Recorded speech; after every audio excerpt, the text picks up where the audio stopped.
-2 और टाइम की डिमेंशन होती है कैपिटल T। तो अब इसको स्टार्ट करते हैं।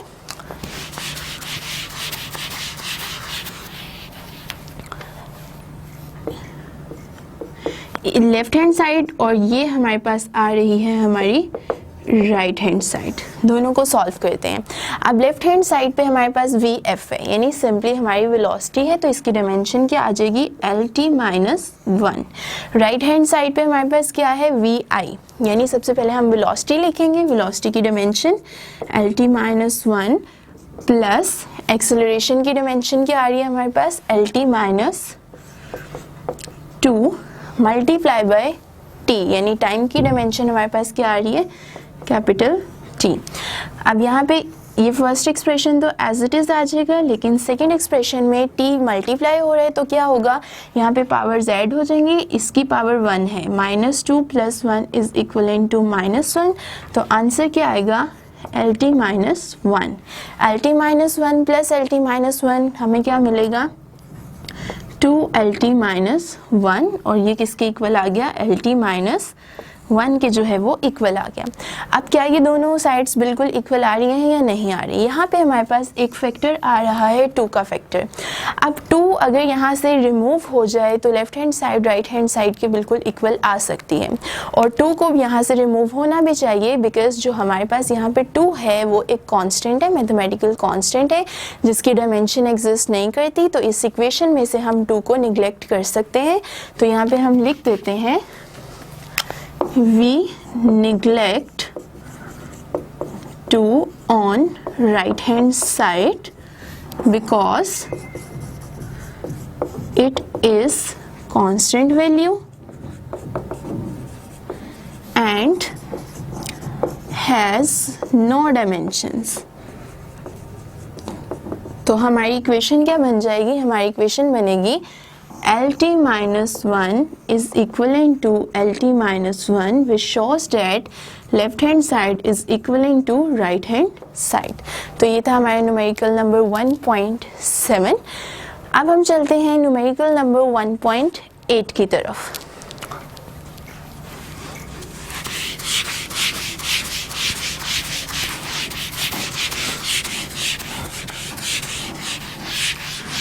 Numerical number 1.8 is the speed v of the sound waves through a medium may be assumed to depend on the density rho of the medium and its modulus of elasticity E which is the ratio of the stress to the strain, deduced by the method of dimension the formula of the speed of sound. इस numerical में हमें क्या बताया गया है, इसमें simply हमें ये बात बताई गई है कि हमारे पास जो स्पीड ऑफ साउंड होती है वो डिपेंड कर रही होती है एक तो मीडियम के ऊपर, और दूसरी चीज़ उसी मीडियम के इलास्टिक मॉड्यूलस की वैल्यू पे।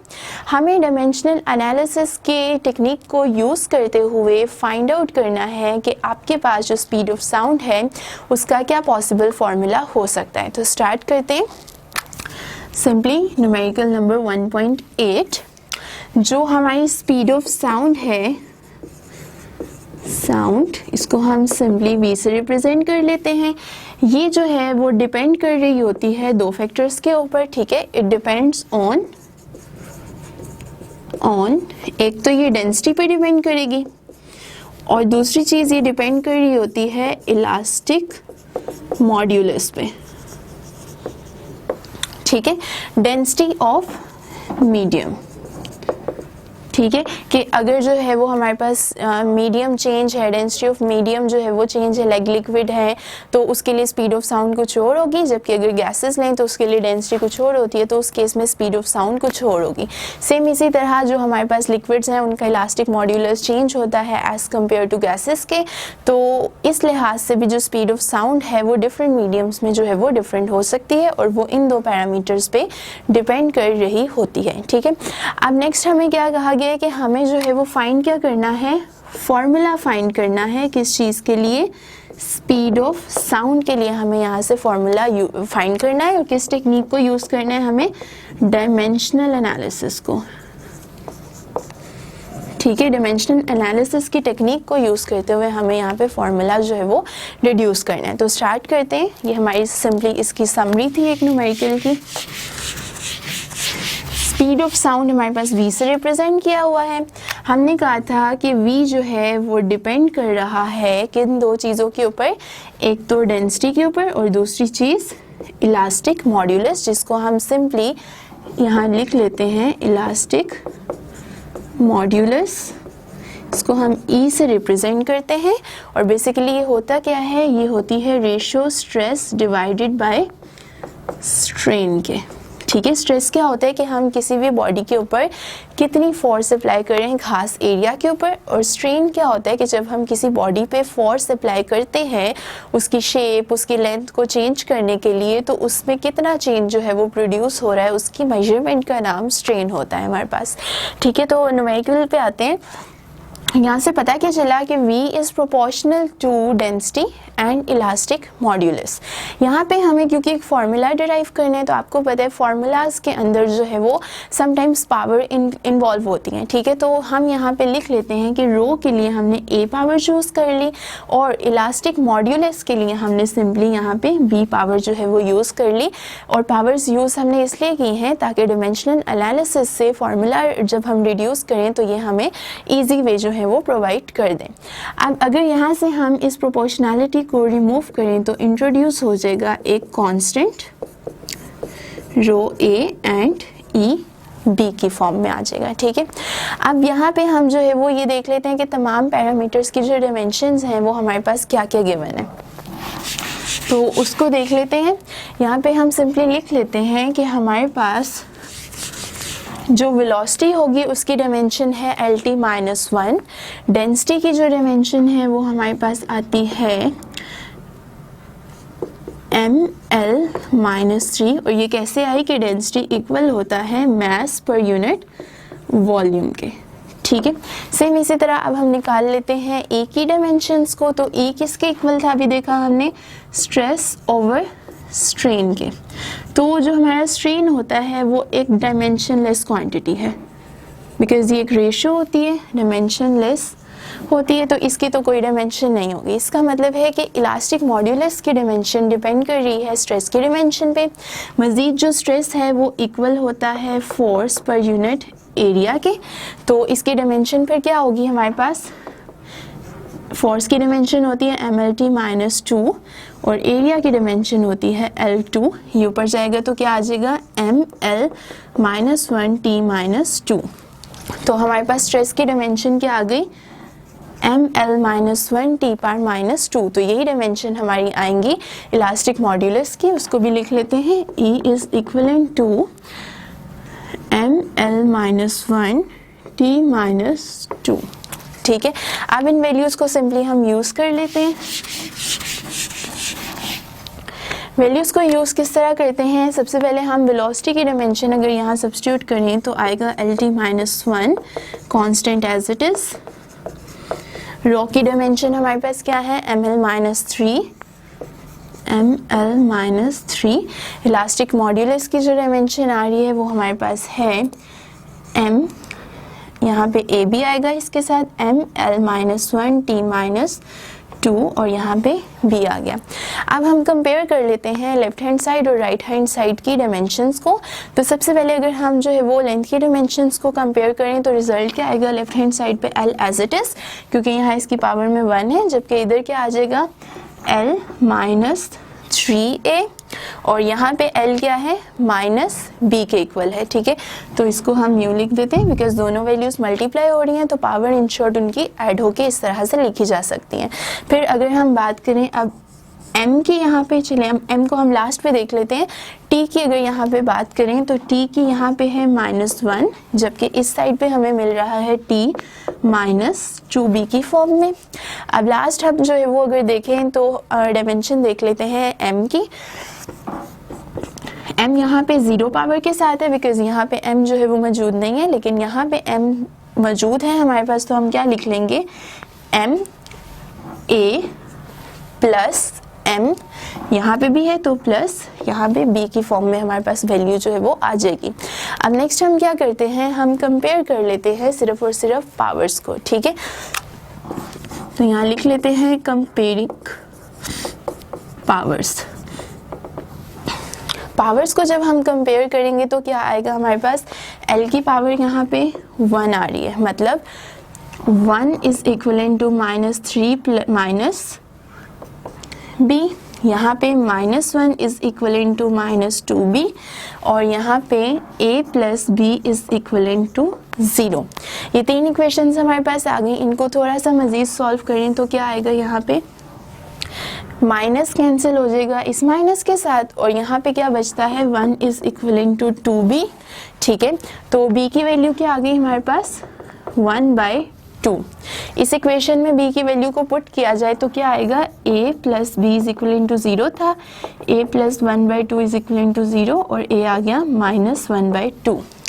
अब यहाँ से हमने दो वैल्यूज फाइंड कर ली, एक b की वैल्यू और दूसरा a की वैल्यू। इनको हमें सब्स्टिट्यूट करना पड़ेगा अपनी ओरिजिनल जो हमने इक्वेशन यहाँ पे लिखी हुई है उसके अंदर। तो देखते हैं क्या रिजल्ट आता है। इसको हम रिमूव कर देते हैं। v is equivalent to constant, rho के ऊपर क्या पावर है, minus 1/2, a is equivalent to minus 1/2 था, जबकि e के ऊपर जो पावर है वो b है और b हमारे पास 1/2 के इक्वल है। तो क्या होगा, v is equivalent to constant, ये दोनों जो है वो 1/2 की फॉर्म में, यानी हम यहाँ पे अंडर रूट की फॉर्म में इसे लिख सकते हैं। जो पॉजिटिव वैल्यू है वो हमारे पास ऊपर आ जाएगी, जबकि नेगेटिव वैल्यू जो है वो डाउनवर्ड चली जाएगी बिकॉज यहाँ पे माइनस 1/2 है। तो ये है हमारे पास स्पीड ऑफ साउंड मेजर करने का फॉर्मूला, जिसको हमने डायमेंशनल एनालिसिस यूज करते हुए जो है वो डिड्यूस कर लिया है। अब हम चलते हैं न्यूमेरिकल नंबर 9 की तरफ। इसको रिमूव कर लेते हैं पहले हम।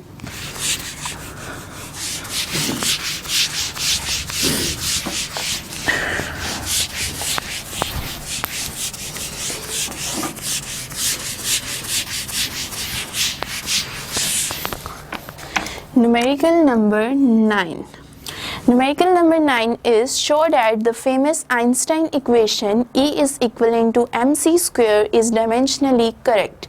हमें शो करना है कि हमारी जो फेमस इक्वेशन है आइंस्टाइन इक्वेशन, क्या वो डायमेंशनली करेक्ट है, मींस उसकी लेफ्ट हैंड साइड क्या राइट हैंड साइड के बिल्कुल इक्वल आ रही है या फिर नहीं आ रही। ठीक है, तो स्टेट करते हैं Newton's famous equation E is equivalent to mc square। Again सबसे पहले हम क्या कर लेते हैं, हम इनकी जो है वो डायमेंशंस को लिख लेते हैं। ठीक है, तो E जो है वो उसकी डायमेंशन क्या होगी, E is energy, energy basically क्या होता है, वर्क डन के ही इक्वल होता है, ठीक है। तो वर्क डन हमारे पास किसके मजीद इक्वल होता है, फोर्स इनटू डिस्प्लेसमेंट के इक्वल आ जाता है।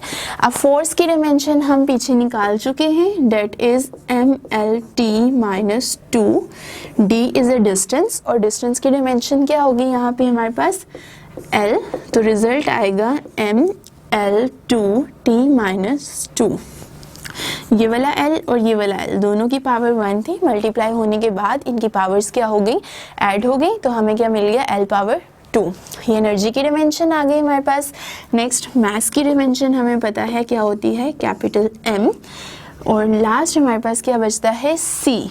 c क्या है, c is a speed of light, तो इसकी डायमेंशन सेम वही होंगी, बेसिकली है तो ये स्पीड ही ना, तो स्पीड ऑफ लाइट की भी डायमेंशन वही होती है जो स्पीड सिंपल स्पीड की होती है, यानी lt माइनस 1 की फॉर्म में हमारे पास इसकी डायमेंशन आ जाती है। अब हम डायमेंशनल एनालिसिस करते हैं, उसके लिए हम जो है वो लेफ्ट हैंड साइड ले लेते हैं और यहाँ हम राइट हैंड साइड ले लेते हैं।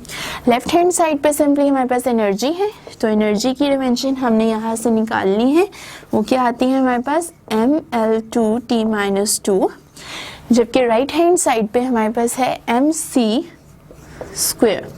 तो मास की डायमेंशन हमने कैपिटल M ली, c की डायमेंशन हमने lt माइनस 1 ली, मगर यहाँ पे इक्वेशन के अकॉर्डिंगली c के ऊपर स्क्वायर है तो यहाँ पे भी स्क्वायर आ जाएगा।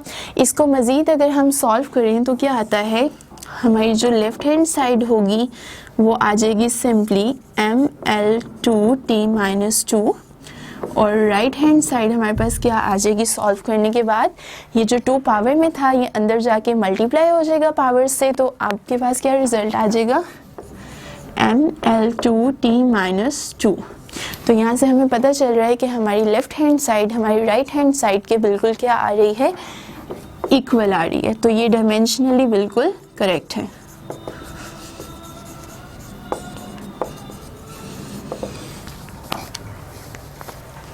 ओके स्टूडेंट्स, अब हम डिस्कस करते हैं लास्ट न्यूमेरिकल डेट इज़ 1.10। इसकी जो स्टेटमेंट है वो हमारे पास है, suppose we are told that the acceleration of a particle moving in a circle of radius r with a uniform speed v is proportional to the sum power of r, say r power n, and sum power of v, say v power m. Determine the powers of r and v। ठीक है, हमें इस numerical में क्या explain किया गया है, हमें बताया गया है कि एक पार्टिकल है जो कि सर्कल के अंदर मूव कर रहा है। ठीक है, लेट्स सपोज कि ये एक पार्टिकल है जो कि इस सर्कुलर मोशन को जो है वो एग्जिबिट कर रहा है। इस पार्टिकल की जो एक्सेलरेशन है उसको हमने सिंपली ए से रिप्रेजेंट कर दिया।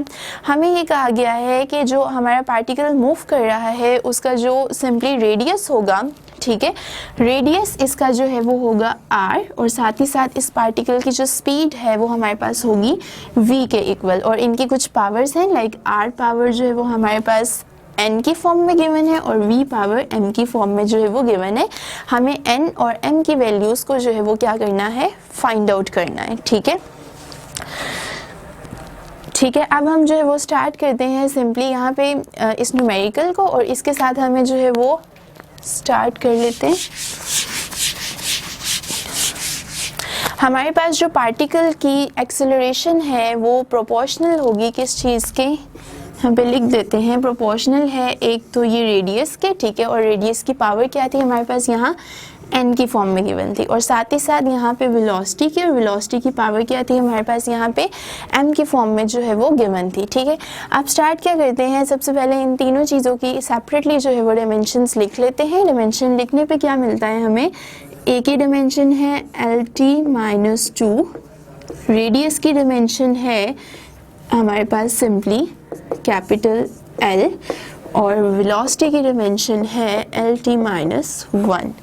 A is proportional to r and v, इसका मतलब क्या है कि एक्सेलरेशन हमारी जो है वो प्रोपोर्शनल आ रही है रेडियस पावर n के और multiply by velocity power m के। ठीक है, तो यहाँ से अगर प्रोपोर्शनैलिटी रिमूव की जाए तो आ जाता है constant r power n and v power m के, ठीक है। आप सिंपली क्या करते हैं, इन तमाम जगहों पे जो है वो इनकी वैल्यूज पुट कर देते हैं। Like acceleration is LT-2 is equal to constant as it is, radius is simply l और पावर इसकी n की फॉर्म में है, वेलोसिटी LT-1 है, LT-1 और पावर यहाँ पे m की फॉर्म में आ गई।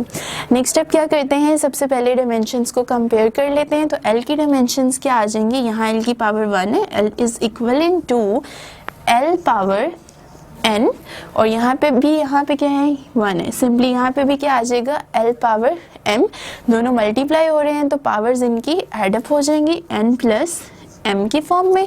नेक्स्ट है हमारे पास t की डायमेंशन, उसको कंपेयर करें तो t-2 यहाँ पे इक्वल आ रहा है किस चीज़ के, t पावर माइनस m के, ठीक है। अब नेक्स्ट स्टेप में हम सिंपली क्या कर लेते हैं कि इन्हीं डायमेंशंस की पावर्स को कंपेयर करते हैं।